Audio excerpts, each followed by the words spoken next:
This is a clear violation of Section 3, Paragraph 4. I've already documented the infraction and the fines start accumulating tomorrow. Perhaps you should take a look at this court order instead. The tow truck's amber light smeared across my living room wall at 9:03 p.m., and I ran outside barefoot into cold air that smelled like wet asphalt and burned coffee from the driver's cup. My sister's SUV was already hooked, and a woman in a neon vest was snapping photos like she was filming a crime show. Across the Cul De Sac, the HOA president, Linda, stood under her porch light with her arms crossed and a little smile that made my stomach drop. Here's what kicked this whole mess off. HOA ticketed my guests across the Cul De Sac for sidewalk parking, then I filed the lien. It was my mom's birthday on May 3, 2024. We had balloons, a cheap sheet cake, and too many folding chairs. There's no street parking on my side because of a storm drain zone, so my guests parked neatly across the Cul De Sac where the curb dips and the sidewalk widens. Not blocking driveways. Not on grass. Just tires hugging the curb. Linda marched out with her clipboard like she owned the moon. She slapped bright orange tickets on 3 windshields, then called the tow company like she was ordering pizza. I told the driver, "That's my family, that's not even HOA property." He shrugged and said he had an authorization number. Linda said, smug and loud, "Rules are rules. Tell your guests to learn respect." The next morning, I tried to be the adult. I emailed the board, asked for the rule in writing, and offered to pay if they could show me the HOA controlled that street. I even brought donuts to the office because I thought sugar might soften them. The manager wouldn't look me in the eye. 2 neighbors watched from their windows like we were in a spy movie. One lady whispered, "Don't make her mad, she'll call the police on you." At the next meeting, Linda cut me off mid-sentence and said, "Motion to uphold the fines." Everyone's hand went up fast, like they were scared the chairs would bite them.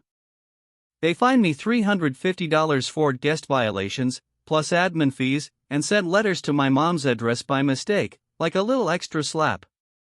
When I asked for an appeal form, Linda said, "You already appealed." Denied. Then she leaned in and said, quietly, "Maybe next time you won't throw a circus." That's when the anger turned cold and clear. I wasn't going to scream or egg anyone's car. I promised myself I would use proper channels only, because Linda wanted me to look wild. So I got quiet. I read our bylaws line by line at my kitchen table at 6:12 a.m., coffee shaking in my hand. The street across the Cul De Sac wasn't private. It was city right-of-way. The HOA had zero power to issue parking tickets there, and the tow authorization number on the invoice looked homemade. I started collecting everything. I lined up photos, emails, and call logs in a binder. I requested the HOA's towing contract and violation logs. They stalled. So I filed a public records request with the city for any permits, towing agreements, and complaints tied to our HOA address. 3 days later, the file landed with 63 pages. It was like holding a brick made of other people's headaches. Complaints. Emails. A note from a city clerk saying, HOA has no authority to tow from public streets. I made a simple timeline, because feelings are loud but paper is louder. Timeline item 1 April 5 at 4:27 a.m. false trespass call. That one shocked me, because it wasn't even about me. It was about Mr. Patel walking his dog near the clubhouse. The police report showed Linda called and claimed a suspicious man was trying door handles.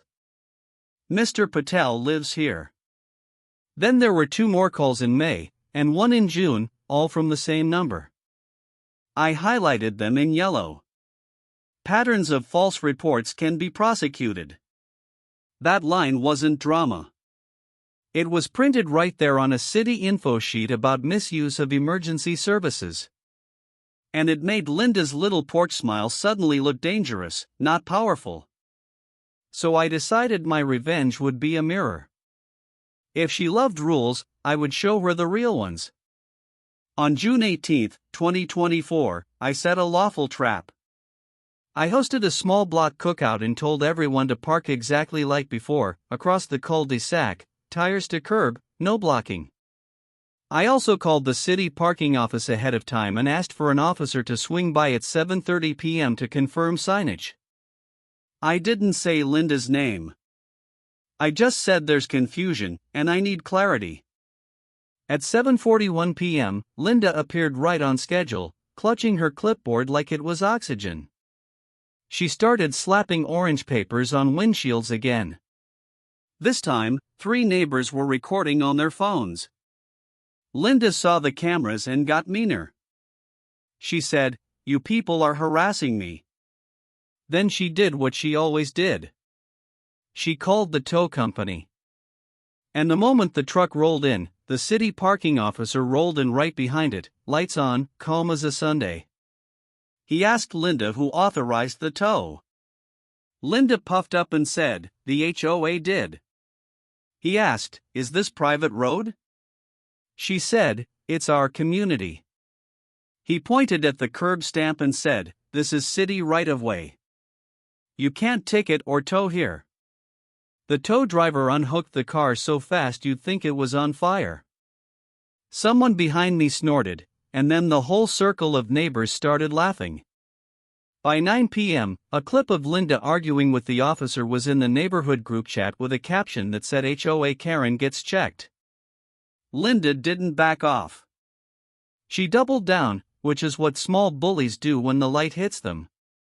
2 weeks later, I got a certified letter saying the HOA had placed a lien on my house for unpaid fines and legal costs, totaling $1,200. I felt sick. A lien isn't a joke. It's your home. I called the county recorder and confirmed it was filed. Then I took my binder, my 63 pages, the towing invoice, and the officer's name, and I went to a real estate attorney for 1 hour. He didn't smile once until he read the city email that said the street was public. Then he said, they filed a lien without legal basis. That's serious. We sent a demand letter, and when Linda ignored it, we filed in small claims for wrongful fines and in civil court for slander of title.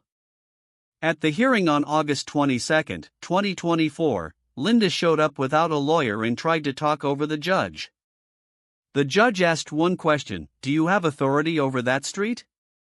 Linda said, "Everybody knows we do." The judge stared at her like she'd said the moon was a pancake. He ordered the lien released and awarded me costs. The board tried to whisper with Linda like kids in trouble, but the judge shut it down. After that, the real fallout hit. Neighbors started filing their own complaints, because they realized they weren't alone. The city opened an inquiry into the HOA's towing calls. The police department sent a warning letter about false reports. At the next HOA meeting, the room was packed, and someone streamed it live. Linda tried to call it a witch hunt, but her voice shook. One by one, people stood up and named their stories. A teen said she got ticketed for visiting her grandma. Mr. Patel stood up, calm, and said, "I am not suspicious. I am your neighbor." The board voted to remove Linda as president right there. After the meeting, I walked home with my mom, and she squeezed my arm like I was still a kid. The street was quiet again. No tow trucks. No orange tickets. Just porch lights and crickets and a kind of peace you don't notice until it comes back. Please follow for more HOA showdowns like this. Do you think she got what she deserves? Comment below.